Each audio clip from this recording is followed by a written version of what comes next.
अस्सलामुअलैकुम प्यारे दोस्तों। आज हम आपको एक ऐसी बच्ची की कहानी सुनाने वाले हैं जो बचपन में ही माँ बन गई, जिसकी उम्र सिर्फ 12 साल थी। तो 12 साल की उम्र में वो माँ कैसे बन गई, आज की इस वीडियो में हम आपको बताएंगे।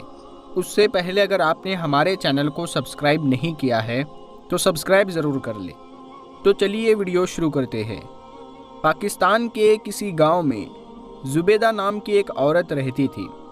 जुबेदा की 2 बेटियां थीं। बड़ी बेटी का नाम नीशा और छोटी बेटी का नाम आलिया था। जुबेदा के शोहर का बीमारी की वजह से इंतकाल हो गया था। शोहर की मौत के बाद वो अपने मायके चली गई, लेकिन जुबेदा के माँ बाप भी आखिर कितने दिन तक अपनी बेटी जुबेदा और उसकी बेटियों का बोझ उठाते। तो उन्होंने जुबेदा से बात की कि बेटी, हम तुम्हारी दूसरी शादी कर देते हैं।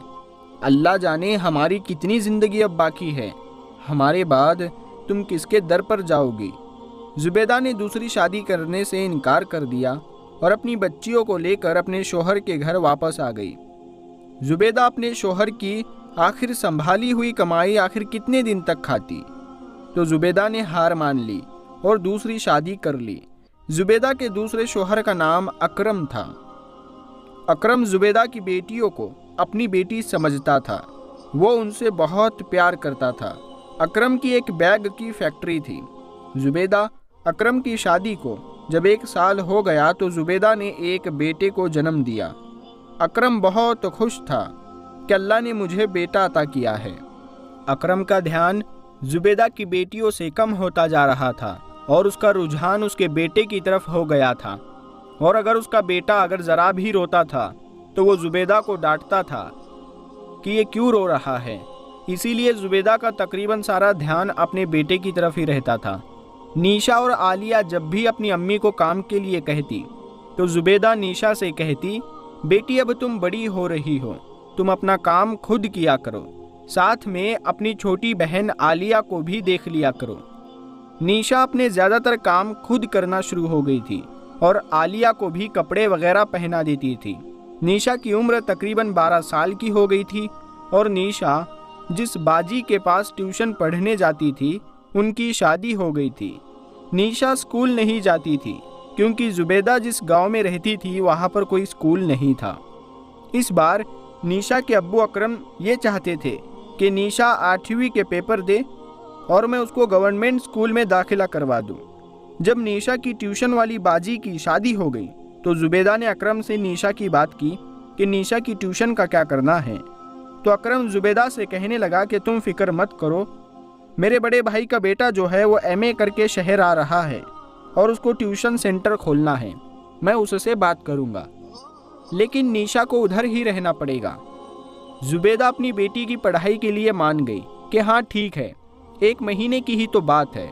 तो अकरम नीशा को लेकर अपने भाई के घर पहुंचा और अपने भतीजे से बोला कि बेटा समीर, ये मेरी बेटी नीशा है, इसके 8वीं के पेपर होने वाले हैं, इसको तैयारी करवा दो, जब तक पेपर नहीं हो जाते ये यही रहेगी। तो समीर ने कहा, चाचा जान आप फिक्र ना करें, इंशाअल्लाह नीशा पास हो जाएगी। नीशा अब समीर के घर में रहने लगी थी। जब सारे बच्चे अपने अपने घरों में चले गए थे तो नीशा उदास होकर बैठ जाती थी। वो रोज़ाना अपनी अम्मी से बात करती थी और अपने अम्मी से कहती थी कि अम्मी, मेरा यहाँ पर दिल नहीं लगता, मुझे यहाँ से ले जाए। उसकी अम्मी कहती, बेटा कुछ दिन की बात है, फिर तुमने घर ही आना है। नीशा को समीर के घर रहने का फ़ायदा ये था कि जब भी वो चाहती थी तो वो अपने पढ़ाई के लिहाज से कुछ भी पूछ लेती थी। एक दिन रात के 11 बजे का वक्त था। नीशा को एक सवाल समझ में नहीं आ रहा था तो वो समीर के कमरे में चली गई और बोली, भाई समीर, ये सवाल मुझे समझा दो। तो समीर बोला, अच्छा ठीक है। नीशा समीर के पास जाकर बैठ गई। समीर नीशा से तकरीबन 12 साल बड़ा था। जब नीशा समीर के पास आकर बैठ गई तो समीर ने नीशा के साथ छेड़खानी शुरू कर दी और नीशा उठकर अपने कमरे में चली गई।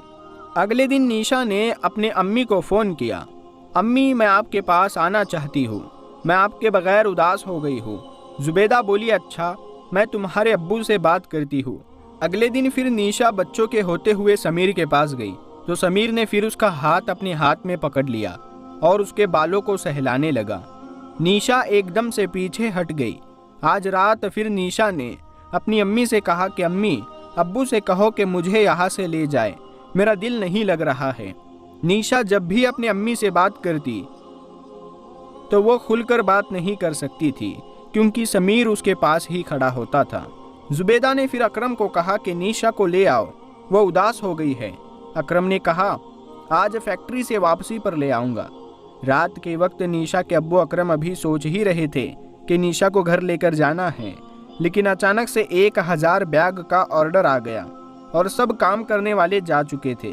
सिर्फ 2 लोग फैक्ट्री में मौजूद थे, लिहाजा अकरम उन्हीं के साथ लग गया और काम कराने लगा। जुबैदा ने अकरम को बहुत फ़ोन किए, लेकिन फैक्ट्री में मशीनें चलने लगी और उसी की आवाज़ से अकरम को पता ना चल सका। इधर समीर के घर वाले किसी शादी में चले गए थे। आज घर में समीर और निशा अकेले थे। समीर निशा के कमरे में आया और कहने लगा कि निशा, आज तुमने कुछ पढ़ना नहीं था क्या? और निशा ने अपनी आंखें नीचे रखी।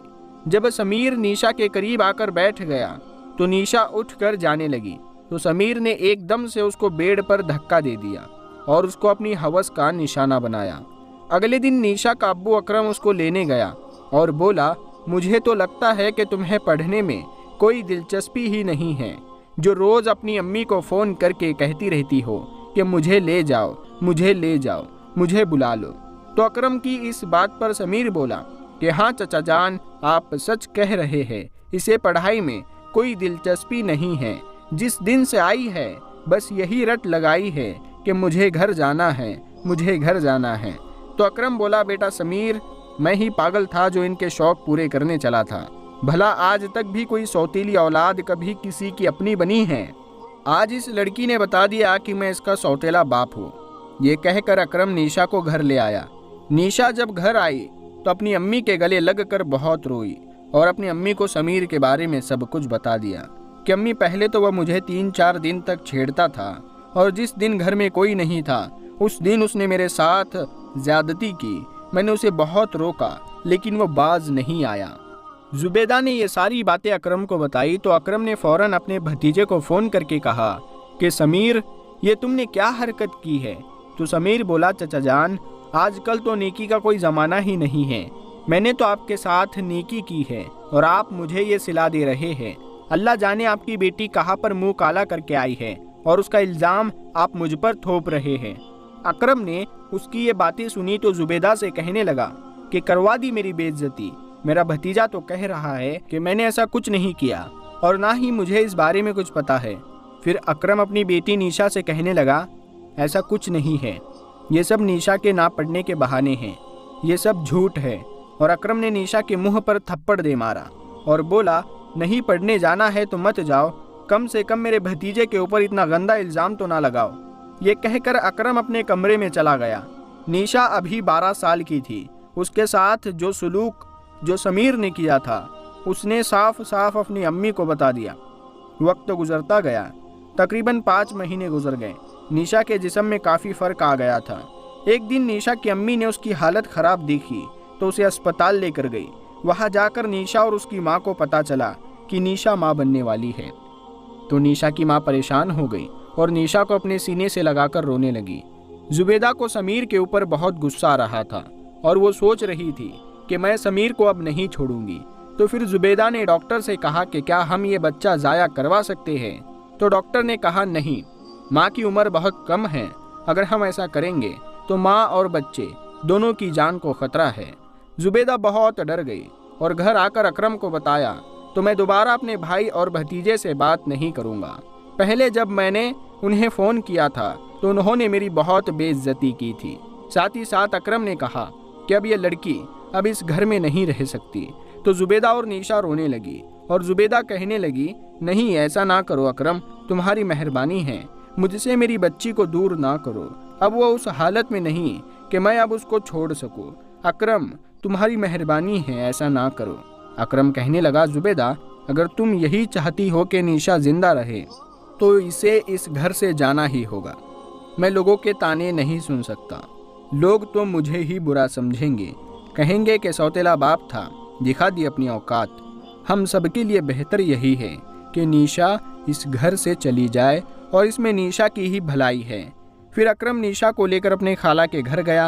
अकरम की खाला कहने लगी, भला मैं कि उस बदनामी के ढेर को अपने घर पर रखूं, ले जाओ इसे यहाँ से। अरे भाई, जब लोग मुझसे पूछेंगे तो मैं क्या बताऊंगी, आखिर हमारी भी कोई इज्जत है। वैसे भी मेरा तो उसके साथ कोई रिश्ता नहीं। तुम तो फिर भी इसके बाप हो, जब तुम बाप होकर उसे अपने पास नहीं रख सकते तो मैं क्यों रखूं। तो अकरम निशा को लेकर वापस आ गया और जुबेदा से बोला, इसका बच्चा ज़ाया करवा दो। तो जुबेदा रोने लगी और अकरम से कहने लगी, मैंने आपको यह पहले भी कहा था कि अगर बच्चा ज़ाया करवाया तो निशा की जान को खतरा है। जुबेदा ने सोच लिया था कि अकरम कुछ करे या ना करे, मैं अपनी बेटी को इंसाफ दिलाकर रहूंगी। अगले दिन जुबेदा निशा को लेकर समीर के घर चली जाती है। जब जुबेदा समीर के घर जाती है तो वो अपनी चाची जुबेदा और निशा को देखकर समीर चौंक जाता है और समीर के चेहरे का रंग बदल जाता है। जुबेदा उसके चेहरे को देखकर अंदाज़ा लगा लेती है कि इस कमीने ने मेरी बेटी के साथ ज्यादती की है। समीर के माँ बाप कहने लगे कि बहन बैठो। तो जुबेदा बोली, कुछ नहीं, मैं बस इधर से गुजर रही थी तो मैंने सोचा क्यों ना आपका हाल पूछती चलूं। उसके बाद जुबेदा निशा को लेकर घर आ गई। जुबेदा के जहन में कुछ चल रहा था, पता नहीं वो क्या था। जुबेदा ने अगले दिन समीर को फ़ोन किया और कहने लगी कि मुझे तुमसे मिलना है। जहाँ समीर अपनी चाची जुबेदा के घर आता है तो जुबेदा बड़े प्यार से समीर से बात करती है कि बेटा समीर, ये निशानी तुम्हारी अमानत है, तुम इससे शादी कर लो और इसे अपने घर ले जाओ। लेकिन समीर आगे से गुस्से में बोलता है कि चाची, आप किसी और का इल्ज़ाम मुझ पर क्यों थोप रही हो। तो जुबेदा भी गुस्से से बोली, ये किसी और का इल्ज़ाम नहीं बल्कि तुम्हारा गुनाह है और तुम्हें ये कबूल करना ही होगा। ये गुनाह तुमने किया, बोलो तुमने मेरी बेटी के साथ ज़्यादती की है, वरना मैं सबको बता दूंगी। जुबेदा अपने मोबाइल में ये सब बातें रिकॉर्ड कर रही थी, लेकिन इस बारे में समीर को कुछ नहीं पता। पहले तो वो मना करता रहा, फिर अचानक गुस्से में बोला कि हाँ, मैंने तुम्हारी बेटी के साथ ज़्यादती की है, बोलो क्या करोगी मेरा। मैं तो एक लड़का हूँ, मेरी कहीं भी शादी हो जाएगी, लेकिन तुम्हारी बेटी की बदनामी होगी वो अलग, और तुम्हारी बेटी किसी को मुंह दिखाने के लायक नहीं रहेगी, उससे कोई शादी नहीं करेगा। जाओ बताओ सबको मैंने तुम्हारी बेटी के साथ ज़्यादती की है।